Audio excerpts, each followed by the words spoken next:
And I'm a firm believer that when we talk about national security starts right here at home, right here in the great state of North Carolina. And there's been no greater area where Kamala Harris has failed to deliver peace and national security than at the American southern border. It is a disgrace, my friends. I cannot believe how bad it is. Now, the media will lie to you and tell you that she was never the border czar. You heard that?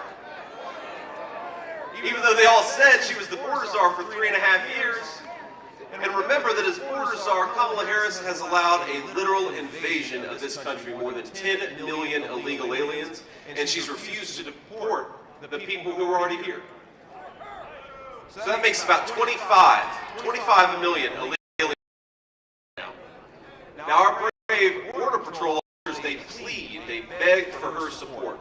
I was down there at the southern border and I saw it. Giant sections of President Trump's border wall sit right there, rusting, waiting to be installed, but she refuses to do her job. And you think it's bad now?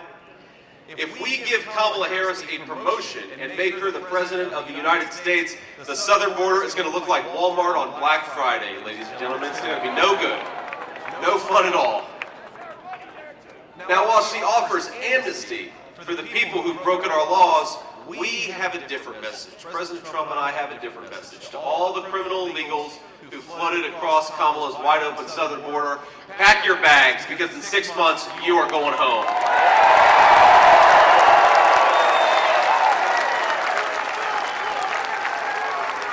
Now, just weeks ago, I actually visited the southern border, which means that I've visited the southern border more than our borders are Kamala Harris.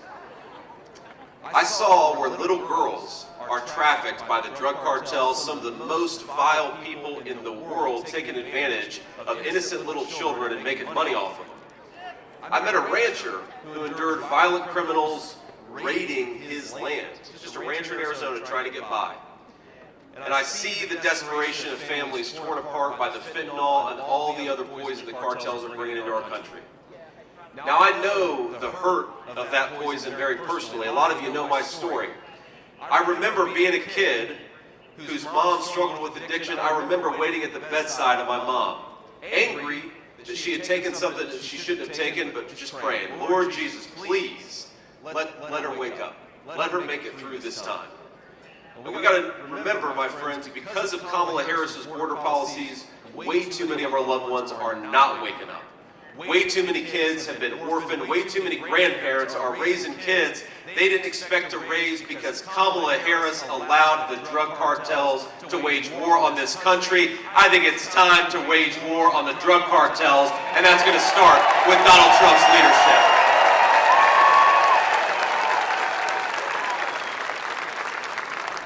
Now, the president's going to be here in just a few minutes, but I almost feel bad for him. Because this is not the first time that Donald Trump is going to have to clean up somebody else's mess. Now remember, in 2016, he took over from Barack Obama, who let ISIS spread mayhem all over the world. Then Trump came along, and in a couple weeks did what the media said could not be done. He wiped him off the face of the earth.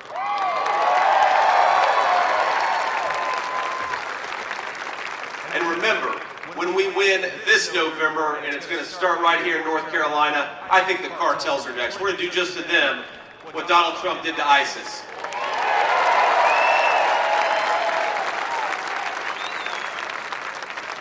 Now, I will admit it is hard to make sense of Kamala Harris's foreign policy, especially when she explains it like a third grader who didn't study for a class presentation. Have you ever seen Kamala talk about the Ukraine-Russia war?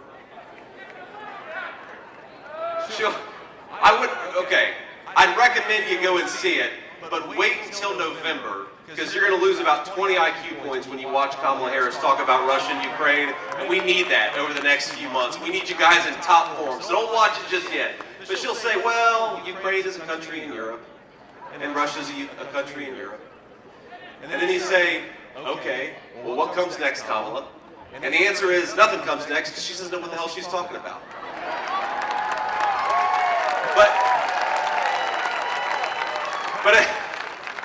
But if you want to give her the benefit of the doubt and understand her foreign policy, remember, that she bragged on CNN about playing a key role in the disastrous withdrawal from Afghanistan. Now that was before 13 innocent service members died at the Kabul airport. That was about 3 years ago to the day. That was before the world witnessed panicked civilians cling to the sides of retreating American airplanes. And that was before they gave the Taliban billions of dollars, paid for by you, billions of dollars of helicopters, planes, Humvees, and artillery. It was the worst humiliation this country has endured since the fall of Saigon, and Kamala Harris says she's proud of what she did. It was treason, and it is any wonder that Putin then invaded Ukraine on her watch, or that Iran attacked Israel on her watch, or that this very moment China is ramping up its aggression against Taiwan on her watch, when Kamala Harris walks in the room America's enemies sense weakness. And that's why we have got to fire Kamala Harris, not give her a promotion.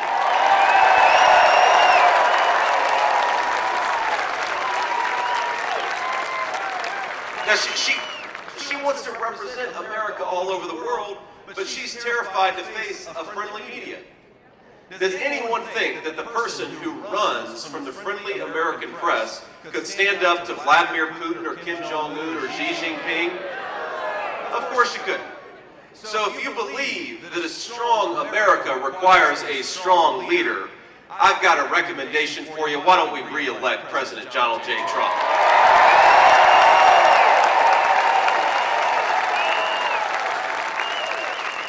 And while we're on the topic, don't send her stolen valor sidekick. Send a former Marine. Send JD Vance to be vice president.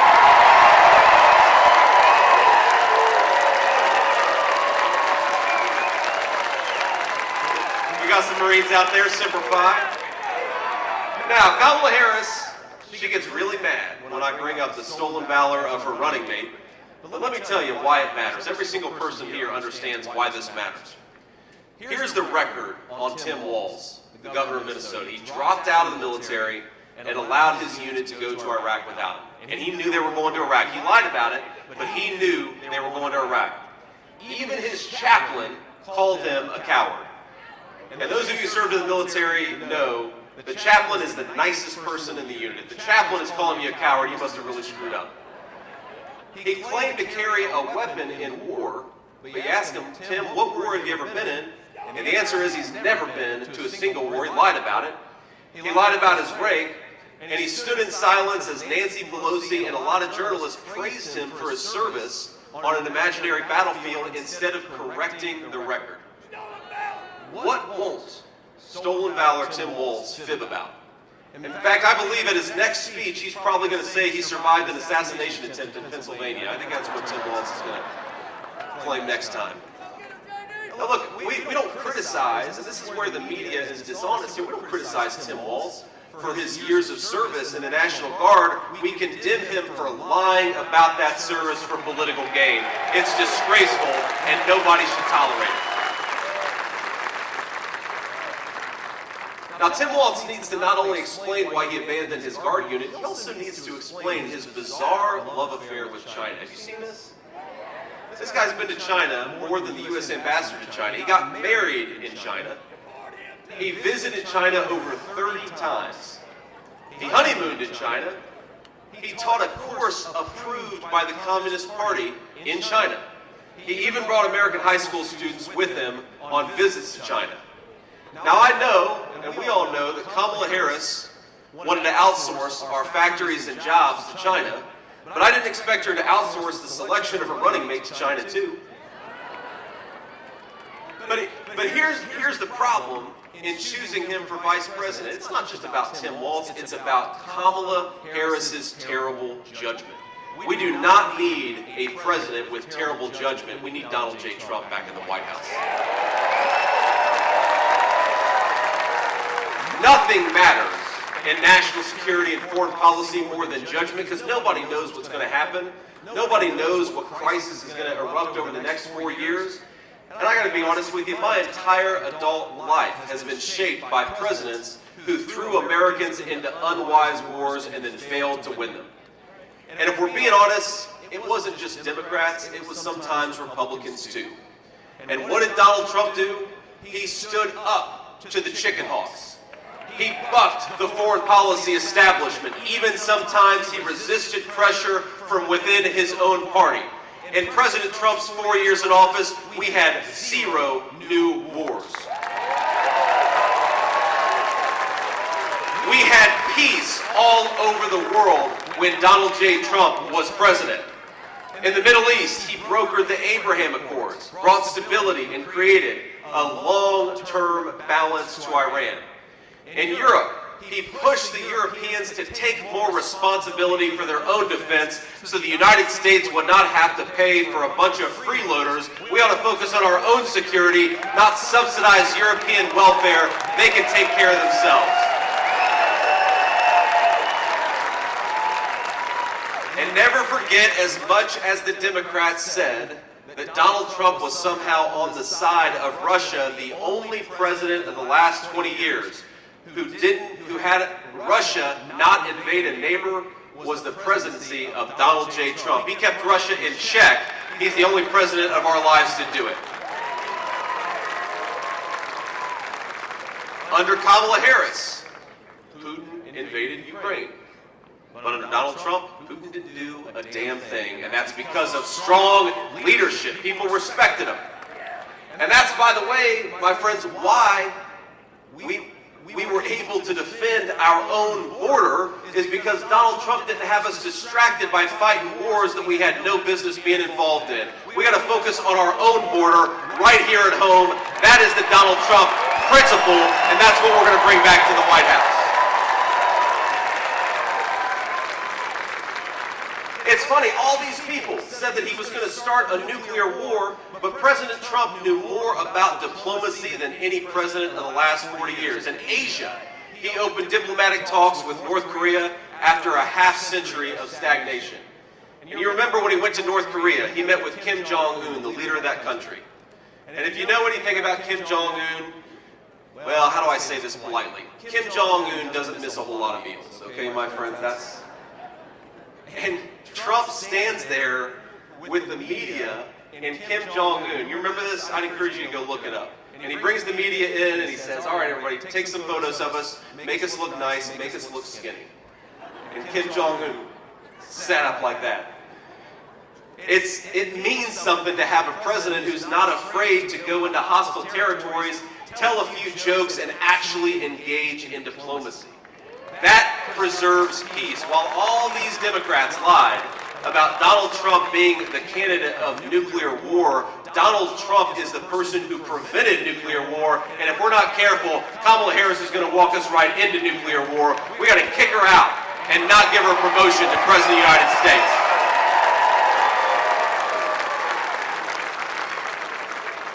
And maybe the most important thing Donald Trump did is he began the process of ending America's economic reliance on China. The most important thing, because Donald Trump understands economic security is national security.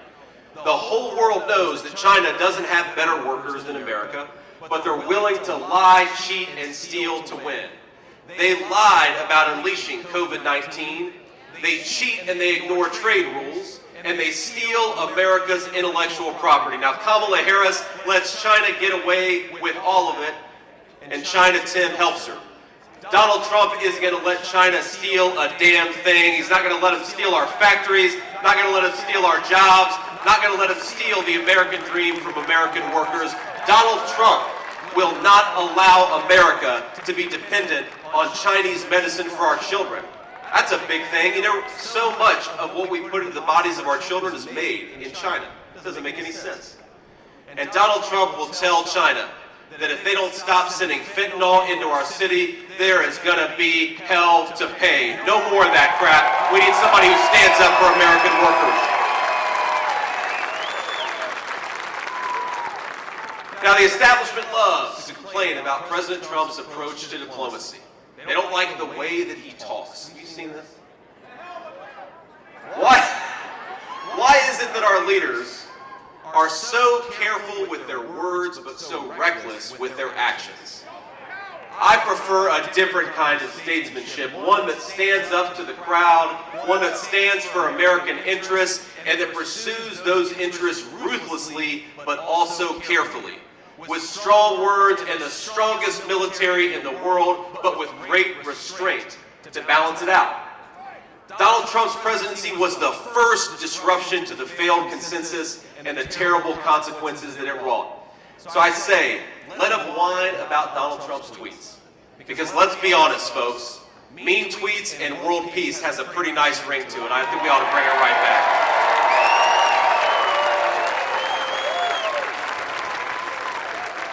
We have got a once-in-a-lifetime opportunity to re-elect a man who's proven he's too big for the deep state bureaucracy. He's too tough for the tyrants all over the world. He was too strong even for an assassin's bullet. Ladies and gentlemen, let's return to a time when the bravest man leads this nation with strength. That man is Donald J. Trump. He was the once president of the United States, and we in North Carolina, we're going to make him the future president